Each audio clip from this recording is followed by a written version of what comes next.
Hello, ladies, and welcome to the show. Please introduce yourselves. Where are you located, and what is your occupation? Nisi, where are you located, and what is your occupation?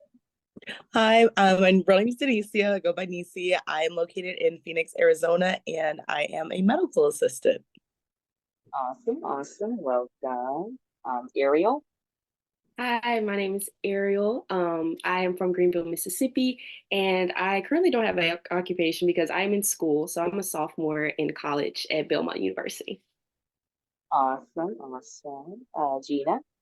Hi, I'm Gina. I'm in really close to DC in Maryland, but I also go back and forth to New York. I'm an actor and writer and a comic and do some marketing and stuff.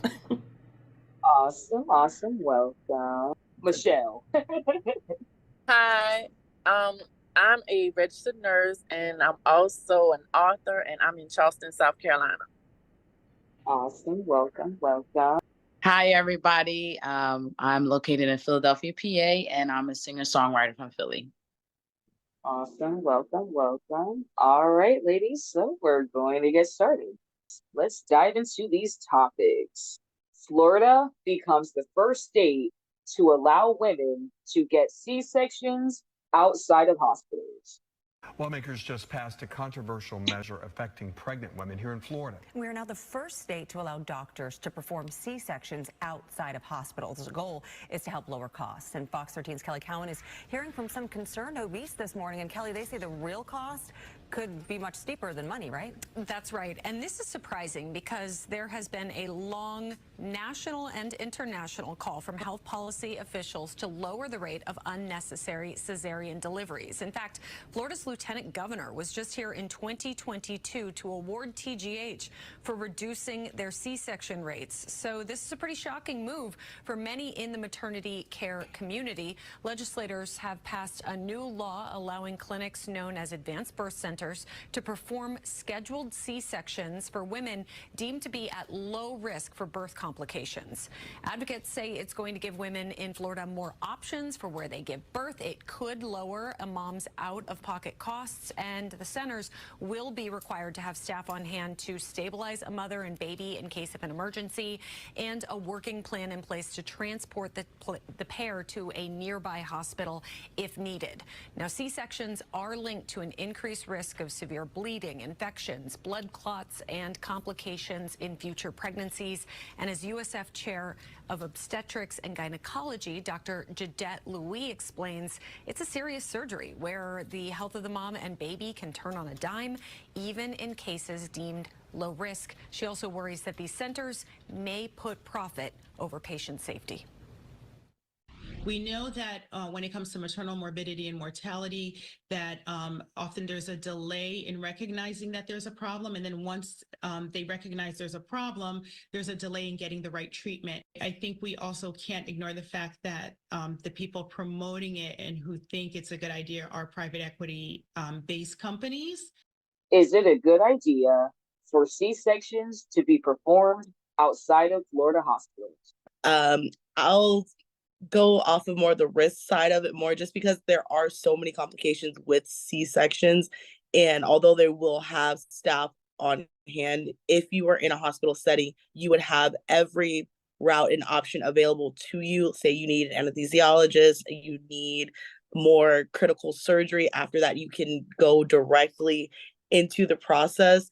However, money-wise, I can see how that can definitely be beneficial because it is so expensive to have a baby, which is ridiculous. I didn't know that it was that expensive, but I can see like monetary wise how it can help financially with a mother, but with companies capitalizing on those funds and keeping it for themselves, it's kind of like I'm definitely in the middle with this one. Thank you, Nisi. Ariel, same question for you. I'm kind of on the same side as Nisi, kind of in the middle because I can definitely see both sides, especially because the centers seem to have like all the needs that mothers would need in case something were to go wrong. But also, you kind of never know. So, I mean, if moms were in a hospital where everything was already provided. Good morning. My name is Simone McKelvey. I own Simone Tuesday. It is a natural personal care products business. I use essential oils, herbs, and spices to fragrance and color my products. I also make custom-made items for those that are having skin issues that up until now have not been solved or have been solved by prescription meds, and they just want to do something natural. So I hope to hear from you, and I'd love to tell you more. You wouldn't necessarily have to worry about those certain risks. But also there's like, it's a bit of a, I don't know, there's definitely, I'm in the middle. There's a bit leeway for each side. So I can't really give a for sure answer, but I'll definitely say that I'm in the middle as well. All right, thank you, Ariel. Gina? Hi, I'm definitely not in the middle on this as somebody who has had 2 C-sections, and I didn't plan on either one of them. Had I not had all of access to the NICU, which both of my babies needed at the moment, and we wouldn't have known. And even for me, I wasn't well, so I think I err on the side of safety first, but also, I mean, it just comes down to insurance, and we're paying into the system for insurance, and it really goes to the fact that a lot of things that operate for women don't want, the companies don't want to cover. So it's really about insurance, because if we're paying into this, women's reproductive systems should be covered, and we wouldn't need these private equity systems to be set up. Thank you, Gina. No. Coming from a woman who saw 2 natural births, it's not safe. I think when you have the doula in the home, and if you do want to have a natural birth, and if the doula advise that you might need a C-section, then I think then you should be going to the hospital to get that covered, because everything is not home that is at the hospital, to make sure you get that right precision, even though it might be nice. But when it's your life on the line and a baby's life on the line, I think then it should be taken to the next level, just to make sure that you survive through your pregnancy. Thank you, Jalea. Michelle? Hi. Yeah, as a nurse, I say no. I wouldn't recommend it. It's not safe. It's too many loops, that are open right there. Safety needs to be first. You're at this center, and then you have to wait to get transferred. They're gonna have to arrange transportation, and it's just too many chances for something to fail where you already at a hospital. You have all your staffing, you have all your equipment. Yeah, C-section is a big surgery. You're at risk for losing a lot of blood. It's just not safe. It's not safe to do that. And they just want to save money, but I think life is more important. Thank you, Michelle. Thank you, ladies. So we're going to move on to the next topic. A DC nonprofit helps Black women navigate financial hurdles for medical treatment. Women are 2 to 3 times more likely than white women to develop uterine fibroids. Well, WGN's Gaynor Hall shares the story of one woman who went from hopeless to hopeful. How are you? 3 months after her 4th surgery, Melanie Parker is back at Northwestern Medicine for a checkup with Dr. Magdi Milad. It's been a wild ride. That ride started when she was 18, first year of college. I was having stomach pains. I really didn't know what was going on, so I went to the clinic on campus, and they felt around my stomach. They were like, we got to get you to the emergency room ASAP. She had a cyst on her right ovary. And then they scheduled me for surgery. They're like, we have to get this out. We don't know what it is from imaging. We have to get it out. And we're going to have to take that ovary out with it. She withdrew from school for the semester. Having to tell people like what was going on, I think it was kind of like shameful. I don't know why, but at that point I just remember feeling like, oh, this is so embarrassing. The cyst was non-cancerous. Hi, I'm Zenaida Washington. And I'm Nadira Washington. And we're First Choice Legacy. And what we do is we specialize in commercial insurance and life insurance. We also do notary signing services in the Raleigh, North Carolina area. Yes, you already insure your car and your cell phone, so why not get insurance on what's most important to you, your business and your family? So you can visit us on Instagram at First Choice Legacy and visit our website at firstchoicelegacy.com. But after that ordeal came more pain. I couldn't walk. Like I was hunched over. I remember crawling, and my parents were like, "We got to get you back to the emergency room." So I went to the hospital, and the doctors were like, "You're fine. Like, it's just constipation or stomach issues. Like, go back home." But she went back to the ER, and it turns out she had a fibroid. I had never heard of fibroids prior to my diagnoses. A fibroid is a benign, non-cancerous tumor of the uterus. Most women have them and don't even know it. It's extraordinarily common. But for Black women, fibroids are even more likely. Women of color tend to have earlier diagnosis of fibroids, larger fibroids, more procedures for fibroids, and also women that are between 40 and 50.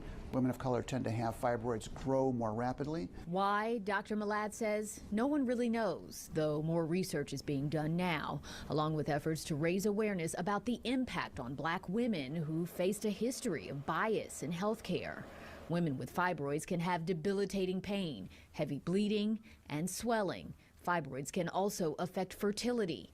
And for Melanie, the fibroids and the ovarian cysts returned. At this point, I was just like, I just remember just feeling so defeated, so overwhelmed, so fearful, because I'm like, any hope that I had to have children or to be married, like, it's going to be taken from me. There's a range of treatment options based on the symptoms. The number one thing is to figure out what are their priorities. Last November, Melanie went in for a kind of combination surgery. We took out the fibroid that was measuring about the size of a grapefruit, and then also did this microsurgical procedure to take out these cysts that had recurred again in her left ovary. It's healed really nicely, oh my gosh. Today we did an ultrasound and the ovary has healed really nicely. He took into consideration my age, like my future, and he did it. It's like he's family. Like, I love Dr. Malad so much. Now 32 and living in Phoenix, Melanie flies home to remain under Dr. Malad's care. She's now cleared to be able to move forward with fertility. We took out the fibroid, we took out these cysts, and she's cleared for takeoff. Have you or anyone you've known experienced fibroids?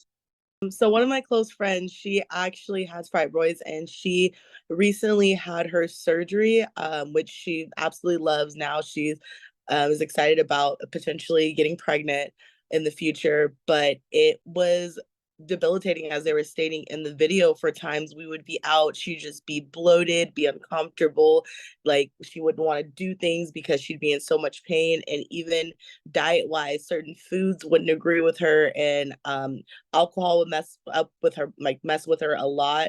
And so it was very debilitating, as she said. And she said she was very, very happy that she got the surgery and was able to, like, even in the video, move forward and potentially be fertile, live life, get married, have kids, like the dream that we have as women that can just be blocked by unfortunate medical situations. Wow, thank you, Nisi. Thank you. Ariel? I can't say that I know of anyone who has gone through that, so don't really have anything to add on that part. Okay, gotcha. Well, thank God for that. All right, Gina? Yeah, I actually have ovarian and uterine cysts as we speak, but they're not impacting me in such a way that I need to concern myself with them. They're small enough that I can continue to sort of just move on, and like we check them every once in a while, because Often, and I heard her say that she got that ovary removed. Sometimes we jump right to the first drastic medical procedure and like remove it, and there are other things that could help shrink or do whatever, or just wait. Time sometimes heals. So right now, I'm living with them, and I'm okay. Wow, thank you, Gina. Thank you for that. Hi, my name is Terry McMullen. My business is Satin Jem. I make a variety of hair care and skincare products. Everything from all natural hair, body, and skin creams, hair butters, skin butters, body scrubs, and homemade soaps. And I am based out of Charlotte, North Carolina.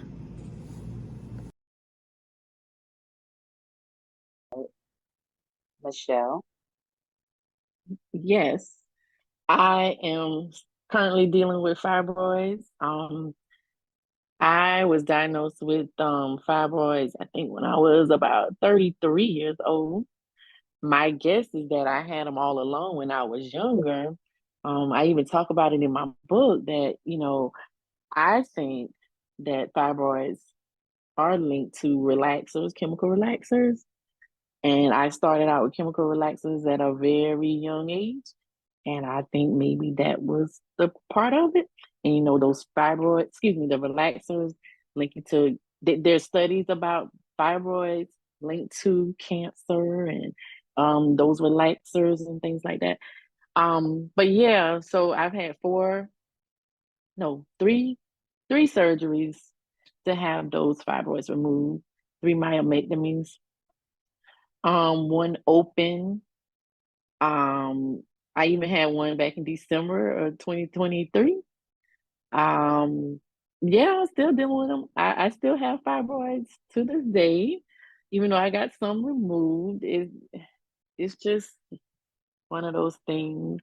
Um, I yeah, it, I'm still dealing with it. I still got them. The first time they were removed back in 2015, and I'm like, okay, I want to be on top of this. At the time, I didn't go to a gynecologist. I was just seeing my PCP, and she's like, oh, you got fibroid. We'll watch it. We'll watch it. Okay, we watch it. I don't really know what watching it meant, but we watched it. Okay, then it got to the point where I was on a job trip out of town. I flew up to Philadelphia, and I looked down when I'm getting ready to go to bed. My foot looked like a loaf of bread, and my whole leg is swollen. And so those uterine fibroids, they were laying on my bladder and restricting circulation. And I thought I was gonna have a blood clot, and I thought I was gonna die, and all that good stuff. So we got those fibroids out. I monitored it, went back within a few months after the surgery to see if those fibroids, weren't coming back and everything. And I thought it was good. The doctor checked me out. She's like, oh, it's like a half a centimeter. So I'm like, oh, okay, I'm good, good. And they came back. They came back, and I was just like, oh my God, I thought I was good. I'm ready to have a baby now. It was just so complicated. I don't want to take up too much time, but yeah, I've dealt with fibroids and still dealing with them. Wow, thank you, Michelle. Wow, oh my gosh, I'm like learning more just listening to you. I'm learning more about it. What I will say, something Yeah. stuck out to me was you said you think they could possibly be linked to hair relaxers because, and I know I'm sure you've been seeing a lot of hair relaxer lawsuits and things. Yeah, some shows back we discussed that, but yeah, it has to be something that we're all doing or we're exposed to for the fact that Yes. it literally affects women of color, specifically Black women, like more than other groups of women. So Mm-hmm. I that. But thank you so much, Michelle, for sharing that. Thank you so much. You're welcome. Let's see. Thank you. Jillian. Hey, so I haven't experienced having fibroids, and I haven't met anybody that have experienced that. And I just want to say, may God bless y'all, and y'all have long life for those who are experiencing that. Yes, thank you. I'm glad you have experienced it. But yes, exactly. That's it's I just can't wait to find out. Like maybe with research we can find out like how that's why it's coming about, you know? Because why is it only like affecting one group like in majorly, you know? But thank Right. you ladies for sharing your stories. Thank you. All right, we're just gonna go to the next topic. A police chief didn't want to hire minority female cops because of attitude. Hi everyone, my name is Rukaya Slaughter. I also go by the name Rue. I have a business called Cape Media Productions, which stands for Charm, Aspiration, Promotion, Elevation, and it is a photo booth and videography service. I have a background in film and TV studies with NYU, and I also am a registered nurse.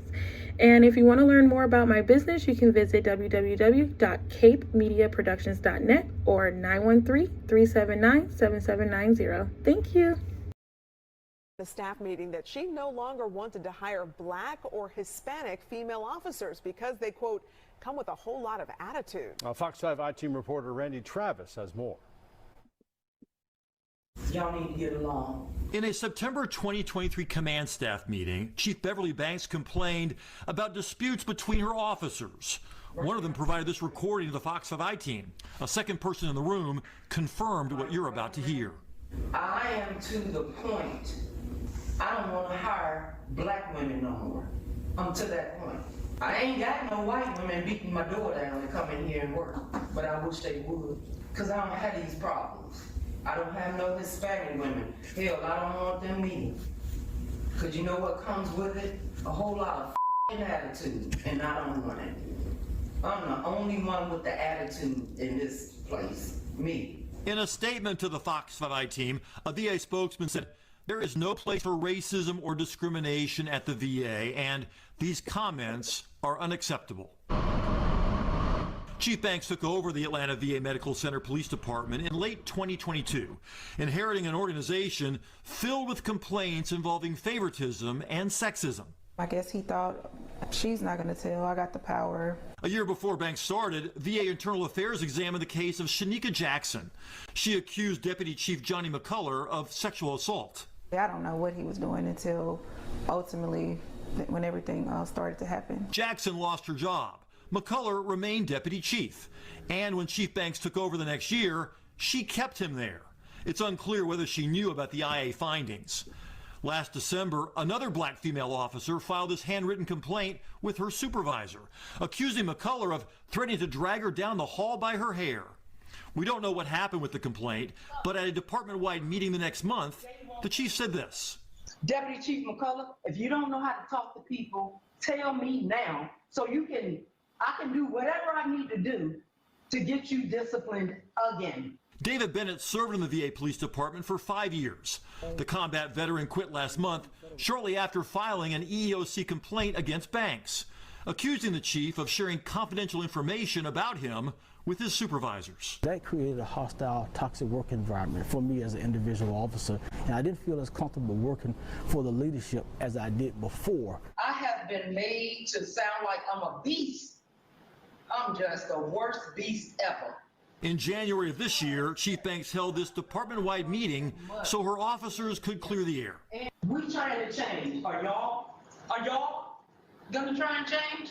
But on the recordings provided to the Fox 5 I-Team from one of the participants, the air was filled mostly with the voice of the chief. You all don't understand what you have in me, and I'm so sorry that y'all don't. I don't understand how can you be a chief in leadership and you're saying one thing in January and then in this meeting you're saying something completely different. I don't want to hire Black women no more. It's discrimination. That's not what the VA is all about. The VA says Chief Banks and Deputy Chief McCullough remain suspended from all police duties. Major Darrell Gates was also originally suspended, but has since been reinstated. What are your thoughts on Police Chief Beverly Banks' statements about hiring women of color? My thoughts is she's not a team player. And she's the type of woman where it's her way or the highway. She's the only one that can make the shots. She can do what she want to do. And then when she gets caught, she don't want to take accountability. and then she wants everybody to stand behind her like what she's saying is correct. That don't work that way. You got to be able, if you're going to be a leader, you got to be able to work with everybody. And you can't, if you feel that way about a particular race, you keep that to yourself. Don't be spewing all that in the workplace. Like he said, you making it hostile, because that means it's like high school.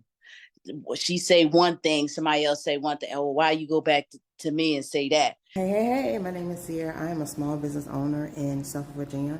I have this amazing product. It's an all-natural tea, which is called Candy Cleanse. Right now, we do have 2 flavors. One is watermelon and the other is tropical punch.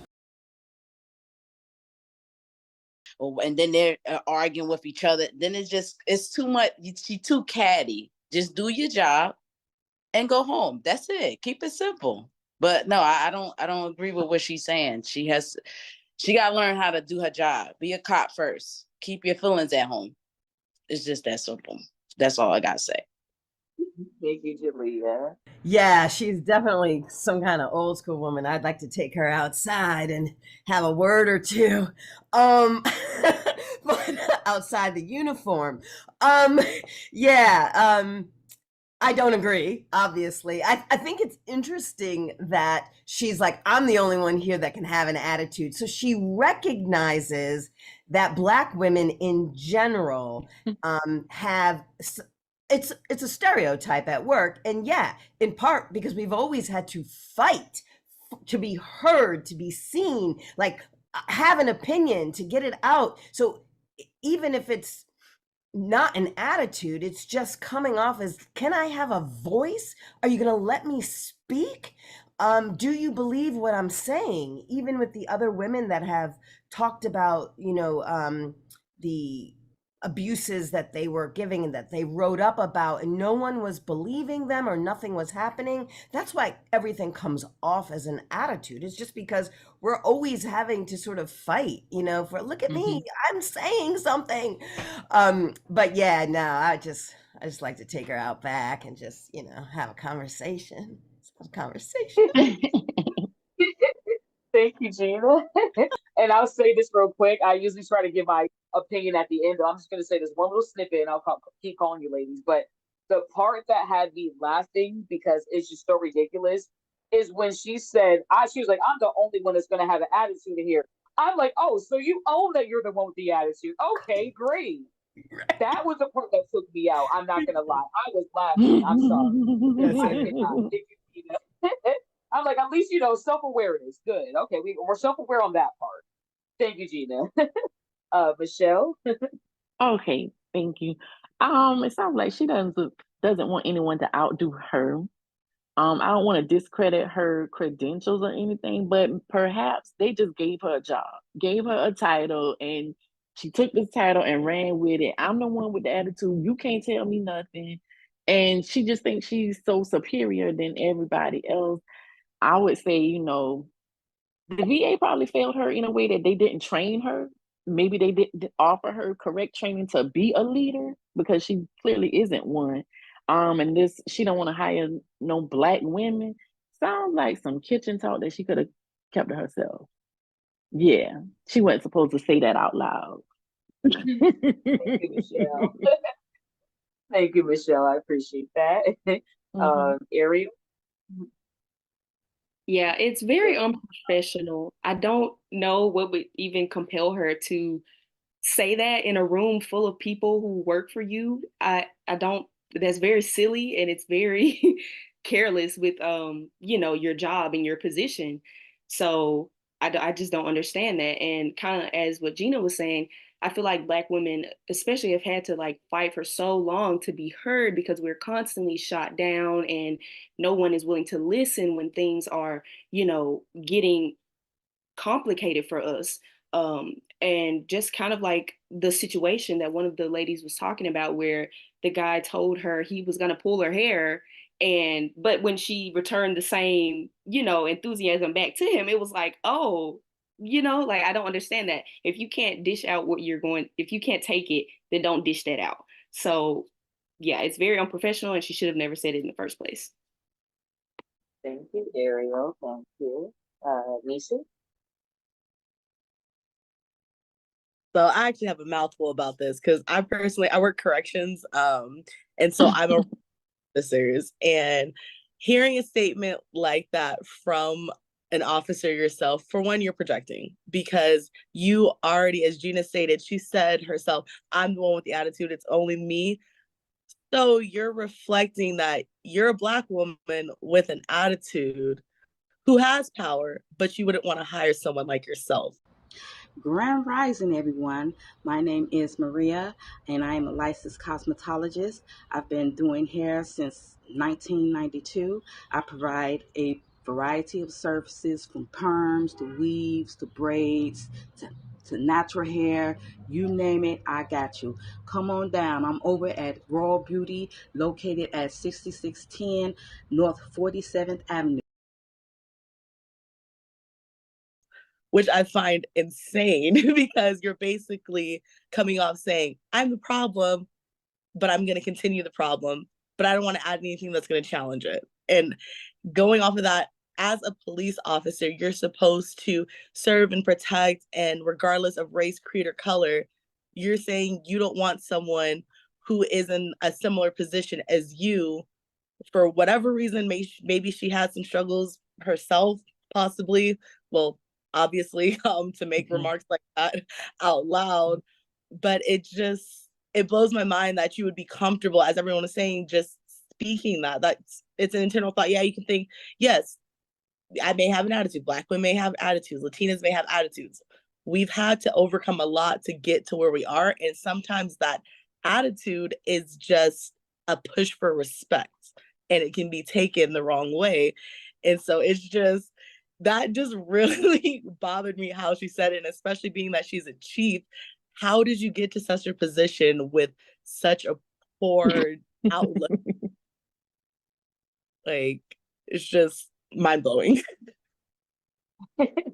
Thank you, Niecy. I know it was really bizarre. Thank you, Niecy, and thank you, ladies. Yeah, that one I knew you ladies were gonna have strong opinions on that one, because that was really off the chain. Thank you, ladies. Katherine Johnson was a trailblazer at NASA. I liked what I was doing. I liked work. But little did I think it would go this far. Katherine Johnson. Katherine G. Johnson. Katherine Johnson.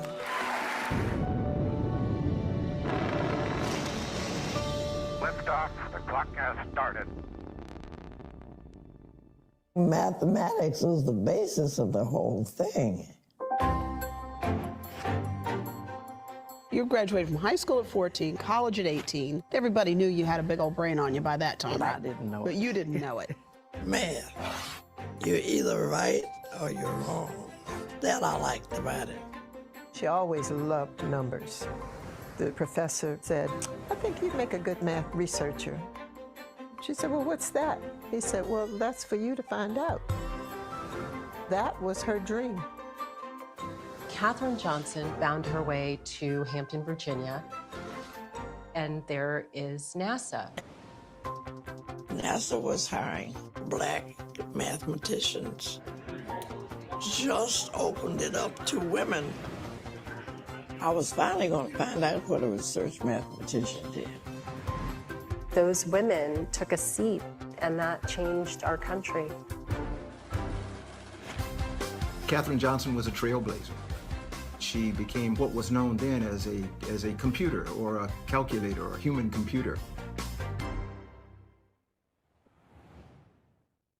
Courage is just one of many words that describe this woman. Being the first woman in a room of all white men at a time when that was not popular. The courage to even walk in that room with your head held high. I don't think many people could do that. When I think about my experiences and those with Katherine Johnson, I am completely in awe. She overcame so much more overt prejudice, so many more challenges than I was ever faced with. In 1957, when the Russians launched the Sputnik satellite, the space race then became her job. Calculating trajectories for Mercury missions and Project Apollo. Katherine Johnson was so good at what she did, they needed her as an engineer. When they had briefings, I asked permission to go. And they said, well, the girls don't usually go. And I said, well, is there a law? I began attending the briefings, and gradually I did more. The Eagle has landed. When they were leaving the moon, going back, that was the part that I worried about.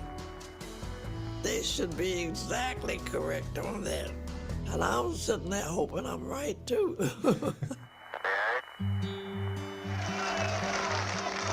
Without mathematicians, those great moments wouldn't have happened. In her 33 years at NASA, Katherine was a pioneer who broke the barriers of race and gender. Everyone can excel in math and science and reach for the stars. Were you taught about Katherine Johnson in school? I actually was not taught about Katherine Johnson in school. I was born and raised in California, and the extent of our Black history was obviously Harriet Tubman, Rosa Parks, Martin Luther King Jr., and that's about it. Thank you, Nisi. Thank you. Ariel? Same. I was not taught about Katherine Johnson. The first time I heard about her was when the movie Hidden Figures came out, and I was just so interested in it that I had to go and look her up myself. So that's how I found out about her. And I think that's kind of sad that our education system doesn't teach us about these things, but yeah. Thank you, Ariel. Gina? No, absolutely not. I'm probably the oldest person on this Zoom, and MLK that day didn't even exist when I was coming up, and my mom always made me take information to school just on him on that day, and then there would be times when she would have us take off, but she'd have to write a note why, just because where we grew up was not particularly diverse. So no, I absolutely didn't know about her. Or I wasn't taught about her. I knew about her later. I wasn't taught about her.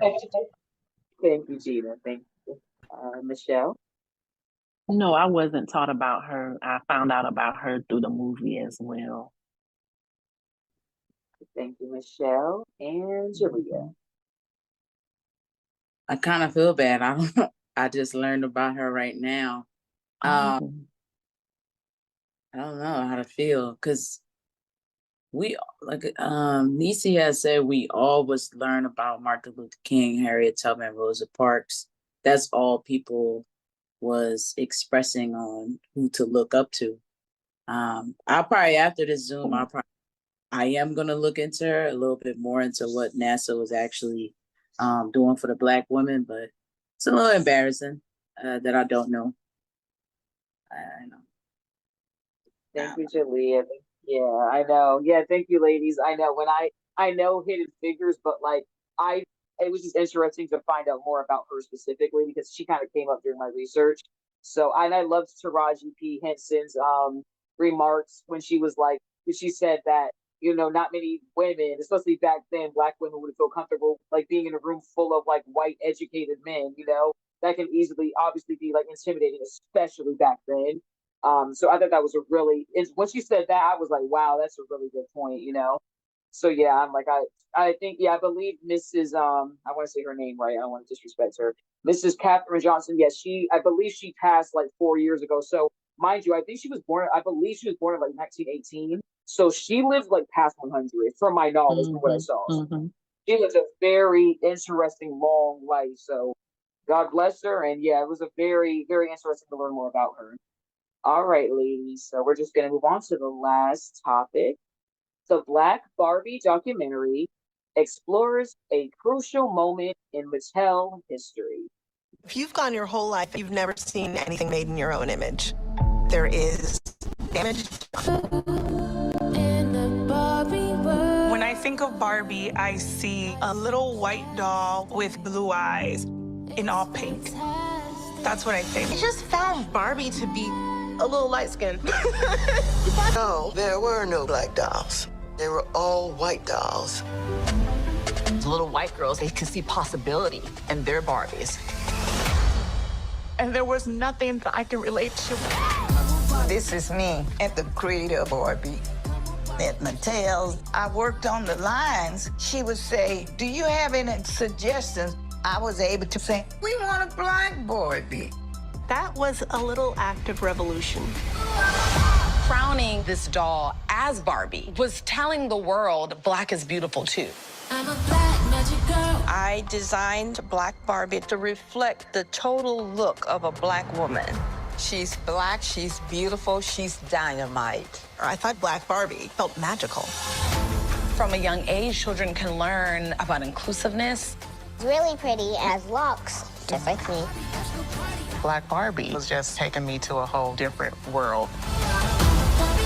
I knew Black Barbie was different, but I never realized the magnitude.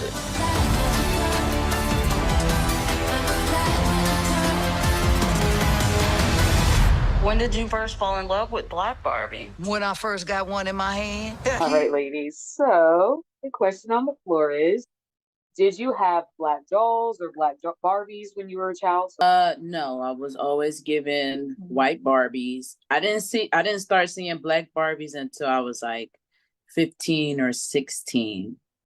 But then my parents still wouldn't buy it for me. I would probably I had a cousin maybe gave me a black Barbie. But then again, I wouldn't really play with it like that. I think it's kind of like, in my generation, it's kind of like ingrained in us with the white Barbies. Like I said, it didn't really start coming into culture until I was like 14 or 15, around there. Okay, thank you, Julia. Michelle? Yes, I had black Barbies. I had a lot of them. And even if I had a white Barbie, I would say they were light skinned. Let's see, I had Barbies. I think I remember first grade to maybe fourth or fifth grade, maybe. Yeah, majority of them black. I think I've been gifted some white Barbies, but I would always say they were light skinned. Or if I had a white doll given to me, I would always say, oh, they light skinned. I never claim a white doll. Cute. That's so cute. Thank you, Michelle. Thank you, Gina. No, not Barbie. I didn't have a lot of Barbies anyway because my parents were not into that look. But I had other dolls that were brown, that were more like knit, crocheted and knit, with like a different sort of more of a raggedy kind of a doll. But no, they didn't really make a lot of brown dolls or black dolls when I was young, so we didn't have a lot. And definitely not Barbies. And the interesting thing is, and I know it's generational in what I'm accustomed to, the other day when I was walking down the street, I saw a white girl, a young white girl with her mom, and the daughter was holding a black doll, and I did a double take, and I caught myself doing a double take, and I shouldn't have, because growing up, all the young black girls my generation, we could only have white dolls because that's all that existed. So I was so happy, but like part of me was like, why is she? What was she?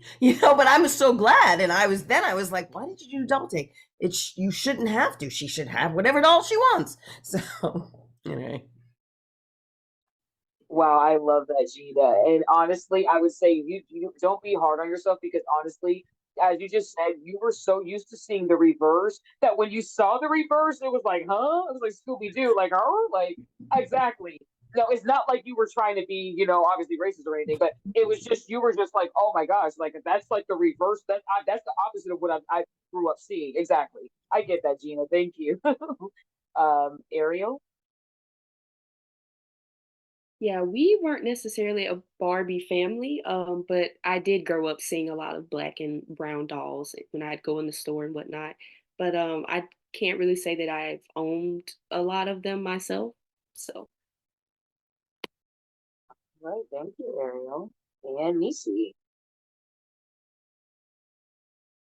I did have a few Black Barbie dolls growing up, and the majority of them did come from my grandma because she did want to instill, like, look, you have representation. This is you. Because growing up, obviously, she didn't have that option, and grandma's very, very pro-Black. So any Black Barbie, I actually still have my little 2000 holiday Black Barbie angel. She's really cute, still in the box. So yeah, I've had a few Black Barbies in my life. Awesome, awesome. Well, thank you, ladies. Thank you so much. I enjoyed speaking with you, ladies, and I look forward to meeting up again. Like, comment, and subscribe to our YouTube channel to join our next conversation.